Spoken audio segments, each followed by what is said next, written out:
Imagine a recruiter walked into his office with a briefcase in his hand, which was filled with resumes. He sat on his chair and started going through them. After reading around 80 resumes, he was tired, not because of the number of resumes, but not able to find any suitable candidate.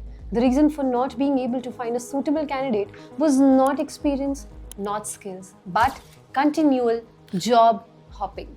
This is not one recruiter's story, but the reality of the job market. 69% of the employees who changed job twice in 5 years said they got overlooked. Now, this makes us think that we should not frequently change jobs, but this leads to recruiters thinking that we are not skilled enough to get a new job, lack ambition to grow, and prefer our comfort zone. This confusion pushed us to make this video where we will discuss when should you actually quit your job, what are the signs to quit or not to quit your job, and most importantly, how to quit without risking your career. Today, when the video ends, you will be having clarity on whether to quit your job or not. But before we do this, it's very important to understand what should be the reasons for you to quit. Let's start with the most common one. I am not feeling challenged. On the surface of it, it sounds like a legitimate reason, but before jumping into the conclusion, ask yourself, have you raised your hand for a bigger work? Have you actually pushed for more responsibility? Or are you just waiting for someone to hand it over to you? Because in most jobs, challenges aren't assigned, they are claimed. But sometimes what we call boredom is just passivity in disguise. Next shaky reason. My friend is earning more than me. Salary comparison is very tricky. Before you consider this as a reason to quit, consider factors like location, company type, experience level. Most of the time we ignore these factors, and chasing money without clarity is how people end up becoming a job hopper. Now, this doesn't mean you have to work undervalued, just avoid reacting to someone else's number. Third reason, which might appear as a red flag, but actually isn't. The work is hard. If the difficulty is making you grow, that's a gift. It's not a red flag. Often, the early stage of a job is meant to be uncomfortable. New tools, unfamiliar systems, steep learning curves, and that's how career muscle builds. If you quit every time something feels tough, you will never break through to the part where it starts to click. Also, never quit just because your boss isn't your best friend. A manager doesn't have to be a cheerleader. What matters is whether they support your growth, offer fair feedback, and recognize your work. If they do, you don't need warm hugs and heart emojis to stay.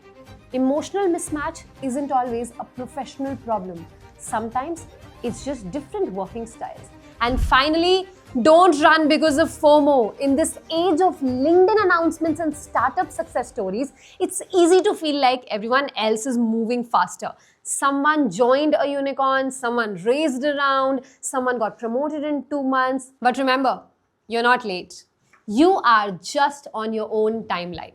Making impulsive decisions out of envy or panic often sets you back further than staying the course. Now, we know when to not quit, and the real question, when it's time to quit. After going through tons of studies, research papers, and real-life cases, I've simplified it for you with one thumb rule, the 18-month test. The logic is simple. In most decent jobs, it takes about 3 to 6 months to settle in, understand the system, and get comfortable. The next 12 months are where you start adding value to owning projects, making decisions, building credibility. If by the 18th month, you're still in the same spot with no new challenges, no learning curve, and no visible growth, it's time to reflect, because the comfort is starting to cost you. But time alone isn't the only indicator. You have to ask deeper questions. Wait, don't just listen. Pick your phone or a pen and answer these questions as the video goes on. Are you still learning? Not just attending webinars or reading documentations, but are you solving new kinds of problems? Are you being mentored? If every day starts to feel like a copy-paste of the last, it's a sign you might have to outgrow the role, and the role has stopped growing with you. Next, ask yourself, are you visible? In good companies, talent does not go unnoticed. If you have taken ownership, brought in results, helped others, and yet you are invisible in decision-making rooms, that's a sign. Because promotions and pay hikes aren't just about effort, they're about recognition. And if you have tried everything and still remain in shadows, it might be the time for you to look elsewhere. Third strong indicator. Is your work respected outside your bubble? Open LinkedIn and browse roles in your industry. Would your current skill set qualify you for those roles? If the answer is no, then you're not building career capital. You're just doing tasks. And that's dangerous in the long term. This is the most important indicator of all. Not everything about your current job is related to your growth. The emotional aspect in a job is also important. Every job has hard days, but if you are waking up every morning worried, if Sunday nights feel heavier every week, and even small tasks feel like emotional weight, your job is draining more than it's giving. This is the red flag to not ignore, because no amount of money or growth can compensate for a life lived under constant emotional stress. And finally, one sign which we use to not quit can also be used here. How does your manager treat you when you're not doing well?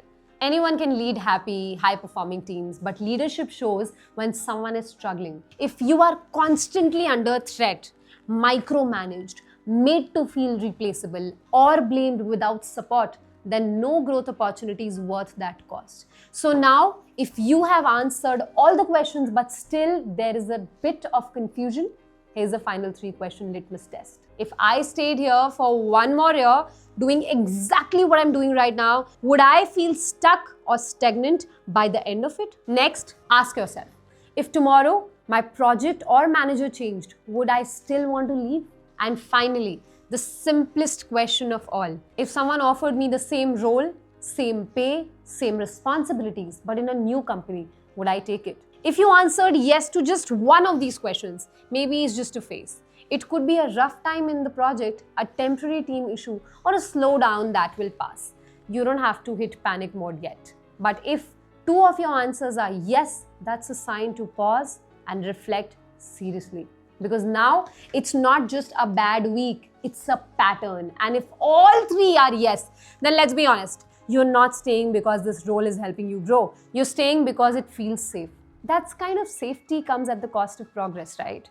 Now, when you hit the clarity, then you can't just walk in tomorrow and hand over your resignation. Quitting is not a reaction. It's strategy, and strategies need preparation.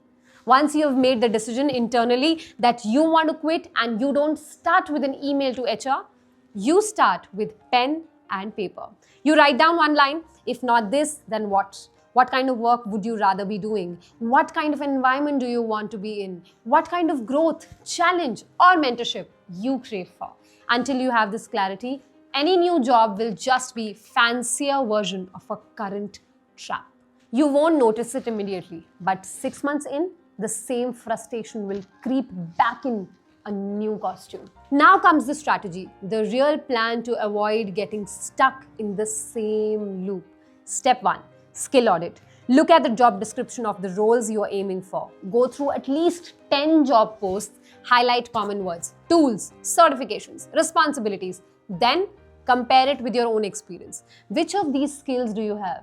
Which ones are missing? Which ones are half-baked? This becomes your gap list, your first preparation checklist to silently upskill for your desired job role. Step 2.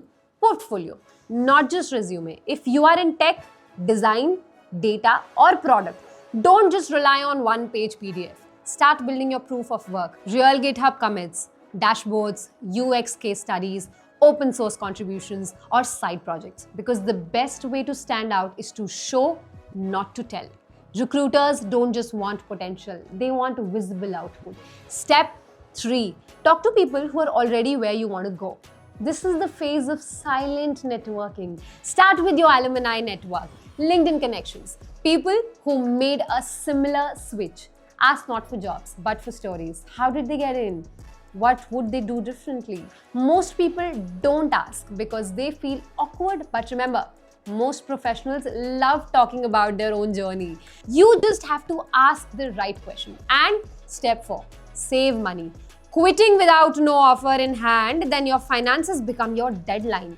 How many months of expenses do you have in savings? That's how long you can afford to search without desperation. Ideally, save 3 to 6 months of runway, because no matter how good your plan is, job searches do take time. And panic does not help performance. Step 5. Optimize timing. Don't quit in the middle of a crucial project. Instead, finish strong. Nothing builds confidence like leaving on a high note. Also, try not to quit just before the appraisals or bonuses. You have already worked for it. Might as well collect it. And once you resign, be graceful. Step 6.